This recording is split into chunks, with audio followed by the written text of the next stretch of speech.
ती कोणाची दिंडी होती तर हवा निघणं त्याच्यावर दिंडी होती इतकं माहिती. त्या दिंडीचे प्रमुख कोण होते, त्या दिंडीतले महाराज कोण होते.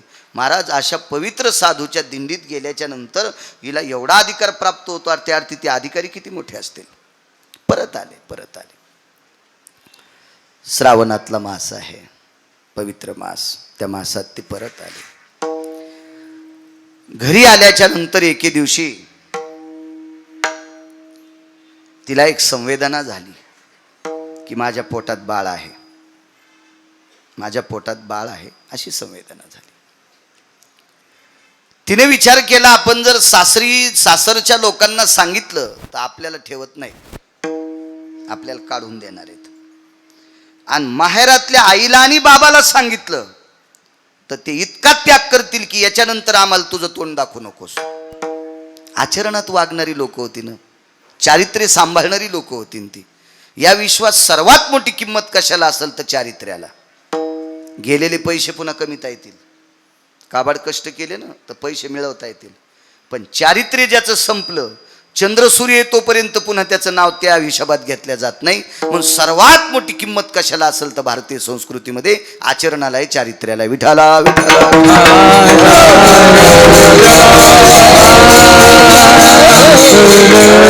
माळा किती मोठाल्या घातल्यास, गंध किती लावलास, माणसं दिसल्यावर रामकृष्ण हरी काय म्हणतो, काय डुलं तू भजनात, हे नाही सांगायचं. आचरण तुझं किती गोड आहे हे सांगायचं. तुला पाठांतर किती आहे, तुला गाथा किती पाठ आहे. नाही म्हणला मी उलटी ज्ञानेश्वरी पाठ केली, हे सोंबळे आहेस तू. तुला कोण सांगितलं उलटी पाठ करायची? हा, आम्ही सोयीशी वाचून आमच्या स्वप्नात देव नाही, आणि तुला उलटी वाचिल्यावर कोण भेटणार आहे? नालायकपणाचं टोकेने. विठाला विठाला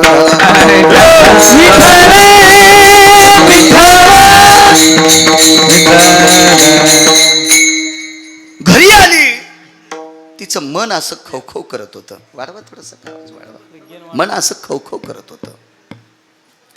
पण तिनं विचार केला, उभयंता दोन्ही कुळाला आपण सांगू शकत नाही, सासरी सांगू शकत नाहीत, माहेरी सांगू शकत नाहीत. आपण सांगू फक्त एकालाच शकतो, तो विटेवरचा बाप आहे. सुखही सांगायचं असेल तर त्याला सांगा, दुःखही सांगायचं असेल तर त्याला सांगा, मानही सांगायचं असेल तर त्याला सांगा, आणि अपमानही झाला असेल तर त्याला सांगा. देव सांगू सुख दुःख, देवा सांगू सुख दुःख, देवा सांगू सुख दुःख,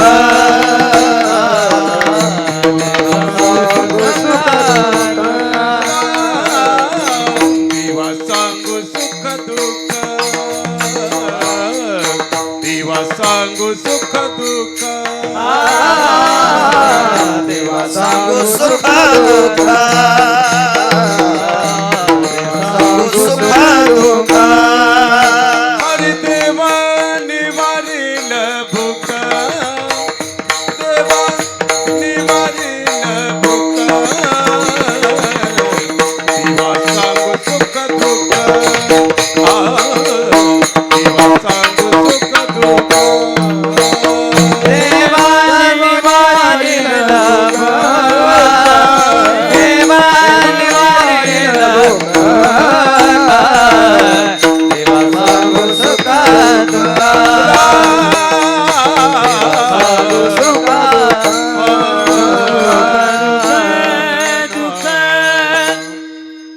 देवा सांगू सुख दुःख. बर काय होतंय भंगीर यायला, तुम्ही दुःख सांगितले होते, रडून ऐकते ना हसून बोंबलच सांगते. एका नळ्यानं ऐकते तर 10 नळ्यानं पेरीते. बरं झालं याचं इचकलं, लय तर करू लागला, बरं झालं देवान नीट केला. असे भंगिरे असतात. महाराज ज्याला स्वतःच्या दुःखाची अक्कल नाही ते आराम करायला आपले दुःख कशाला सांगायचे. दुःख फक्त संतांना सांगायचं आणि देवाला सांगायचं, पुन्हा कोणाला दुःख सांगायचं नाही. बाकी दुःख ऐकण्याची क्षमता आहे का नाही? कारण याच्यात डोक्यावर इतकं दुःखाचं गोठोड आहे की मान वाकली. कशाला सांगायची? एक मन होती, उघड्या घरी नागडं गेलं आणि पहाट पस्तोर हिवान मेलं. ज्याच्या अंगावर बोटभर कपडा नाही त्याच्या इथं नागडं गेलं, म्हणला कपडा द्या, ते म्हणला मीच मरायलो, तुला कुठून देऊ? मग हे बाकीची अवस्था आपली. तुम्ही आम्ही दुःख ऐक करायची ताकद त्यांच्यात आहे, ऐकून दुरुस्त करायची ताकदही त्यांच्यात आहे. म्हणून त्यांनाच सांगायचं, कोणाला नाही सांगायचं. एक जणाला गंडमाळा झाल्या आणि दुसरं त्याच्याकडे गेलं, मला 2 आल्यात, ते म्हणला मला 14 आल्यात.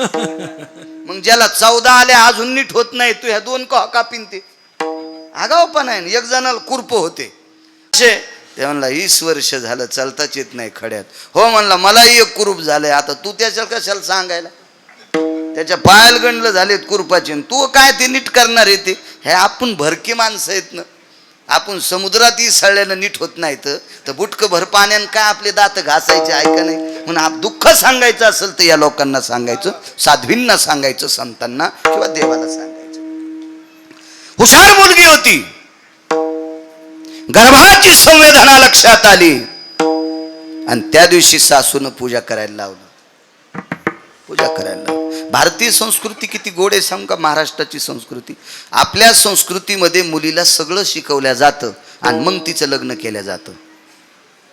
ती महाराष्ट्राची संस्कृती. अण्णा स्वयंपाक शिकवल्या जातो, पूजापाठ शिकवल्या जातं, आलेल्या पाहुण्यांचा आदर शिकवल्या जातो, स्वच्छता शिकवल्या जाती आणि मग तिचं लग्न केलं जातं.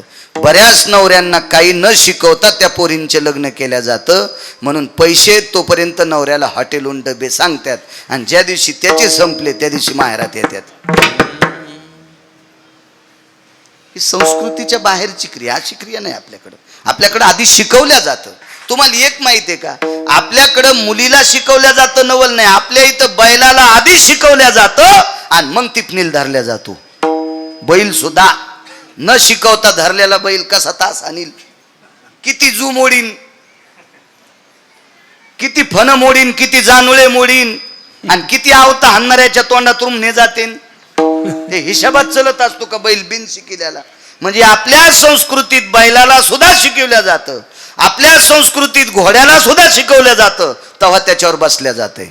हा न शिकवलेल्या घोड्यावर बसल्या होतं ते बोरी खालून जाईन, घेईन ना तोंडवर बाडून. म्हणून आपल्याकडं शिकवल्याशिवाय, त्या वैचारिक पातळीची लेवल आणल्याशिवाय त्याला हाताळल्या जात नाही. ती आपली भारतीय संस्कृती आणि त्या संस्कृतीत भाजलेली ती मुलगी. म्हणून आपल्याकडं म्हणायचं पोरगा औंदा भाजायचं. बाबा भाजायचं म्हणजे इस्त्यात नाही वांग भाजल्यावानी, भाजायचं म्हणजे लग्न करायचं. काय मार्मिक शब्द होते जुन्या लोकांचे. विठाला विठाला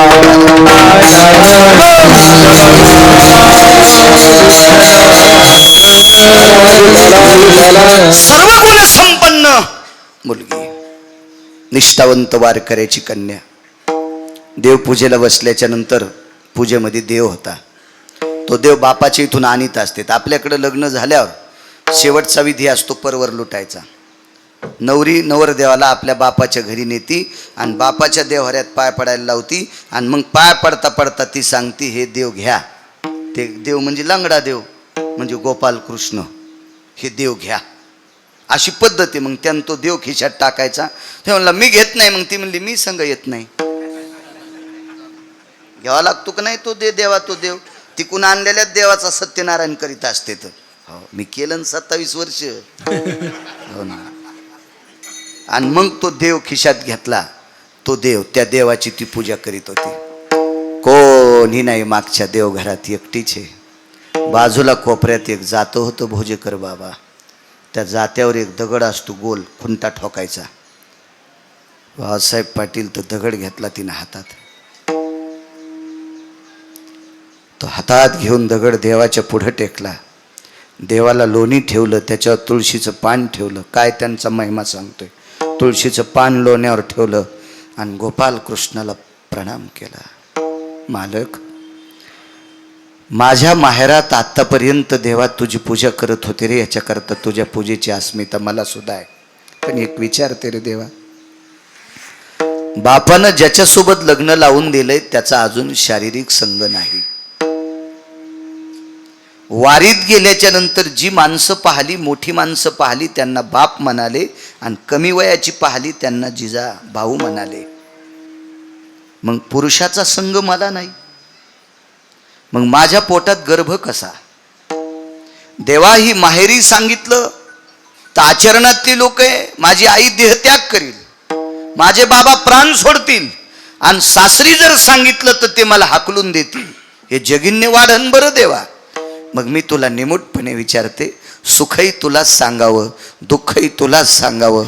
आमच्या परंपरेतली सगळी जे ही धुरा आहे का देवा, ही तुला वाहिलेली आहे. वा वा संसार, हा हे सगळं तुला अर्पण केलंय. पण सांग ना देवा, कोणाचं घर होते म्हणून झोपडे करायचे ना, आडं असायचं, त्याला आडू असायचा, उभ्या मेढी असायच्या, वाशे असायचे, खालच्या आखुड्या मेढी असायच्या, कोपऱ्यात मोघळ करायचे, मोघळाला एक मजला करायचे, त्या मजल्यात पेंडी ठेवायचे म्हणजे बैलाचं तोंड पुरुणी टाकल्यावरच खावा अशी शिस्त असायची. राहाल जर कोठे होते तर त्याच्या सगळ्या वस्तू ठेवायचे मोघळ. आता काय राहाल बंगले आणि आतमध्ये भूत. काय नुसता मोठा वाडा पोकळवासा आणि वारा जाय भासा भासा. नामदेवरायाच्या घरी झोपडं होतं पण भजन 14 लोक करीत होते. हा आता काय नाही, आता नुसतं हा एक जणांनी घर बांधलं, वास्तू शांतील माल बोलवलं, घर होतं 1.5 कोटी रुपयाचं. माझ्या लक्षात आली आणि मिस्त्रीत पैसे बुडिलेत. भेताड रडू लागलं ना ते गजा असे असे वक वक करू लागले. म्हणलं यान गजावाल्यात पैसे दिले नाही, खडीवाल्यात दिले नाही, इटावाल्यात दिले नाही, याच्या घरात बसणं म्हणजे मसन वाट्यात बस नाही. आता करता काय, बुका लावणार तेच होतं. त्याच्यामुळे मी काही विरोधात गेलो नाही, त्याच्या काय विषय नाही त्याचा. एवढं मोठं घर म्हणलं तुळशी वृंदावन आणि करीत असतीत का, म्हणलं बाप्पा आणि तू हिंदू आहे ना आणि तुळशी परिस्थिती. विठ्ठल विठ्ठल हे विठ्ठल विठ्ठल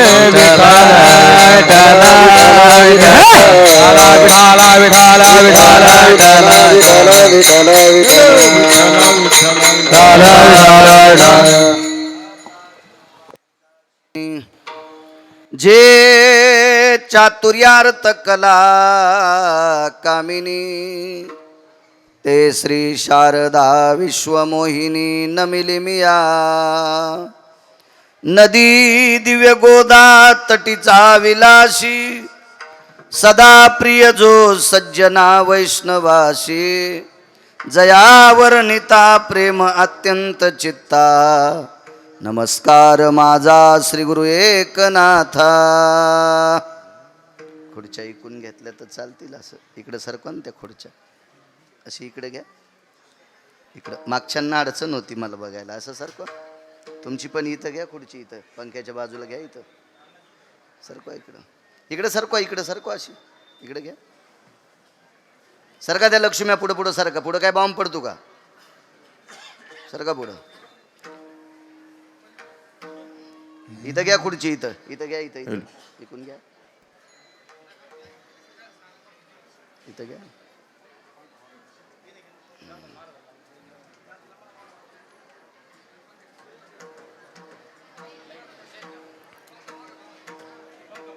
एक कोणाला पुढं बसायचं असेल इथं बसता येते 5-10 लोकांना. या इकडे या, या अशी या.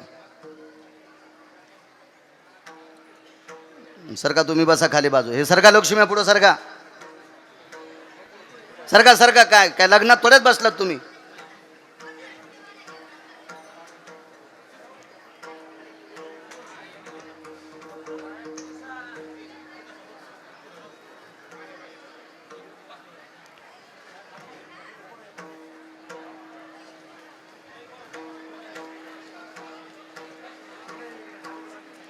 हो बाबा पुढं सरका.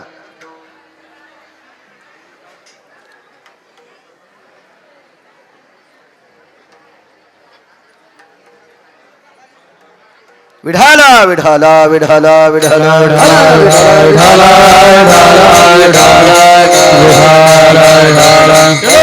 काय त्यांचा महिमावार.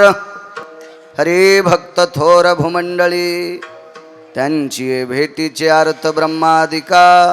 पूज्य सकळ लोका विश्वा झाले. प्रस्तुत प्राप्त प्रसंग निवडलेला अभंग विश्वमान्य विश्वभूषण विश्वाधिकार विश्वप्रिय चिन्मय स्वरूप असणारी अधिकार संपन्न साधू श्रीमंत श्री जगद्गुरु तुकोबाराय यांच्यावर देवाच्या